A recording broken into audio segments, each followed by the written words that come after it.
ہمارے ہاں یہ نعرہ ابھی بھی بہت مقبول ہے اور ماضی میں بھی اس سے ملتے جلتے نعرے بہت مقبول رہے، اور یہ سوچ ہماری عوام میں بہت ہی مقبول ہے کہ ہم نے جی امریکہ کی غلامی نہیں کرنی، اور ہم نے شاید امریکہ کو تباہ و برباد کر دینا ہے،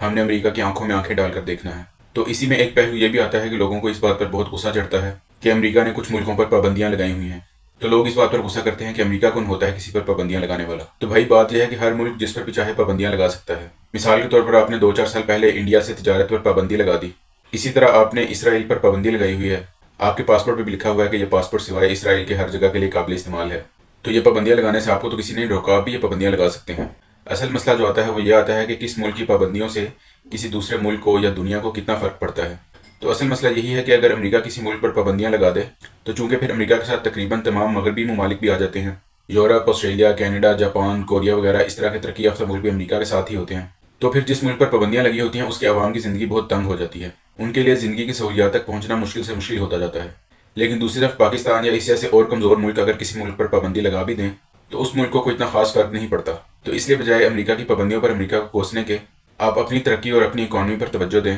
عوام کو چاہیے کہ وہ اپنی بہتری کے لیے، اپنے حالات کی بہتری کے لیے ہر وقت امریکہ کی آنکھوں میں آنکھیں ڈالنے کا خواب دل سے نکال دے۔ آپ کی اکانومی بہتر ہوگی، آپ کے ملک کی اکانومی بہتر ہوگی تو دنیا میں آہستہ آہستہ آپ کی رائے کی قدر بڑھنا شروع ہو جائے گی۔ پھر اگر آپ بھی کسی ملک پر پابندی لگانا چاہیں گے تو اسے اس پابندی سے واقعی کوئی فرق پڑے گا، اور یہ گول آپ امریکہ کی آنکھوں میں آنکھیں ڈالنے کے بجائے اپنی اکانومی پر توجہ دے کر پورا کر سکتے ہیں۔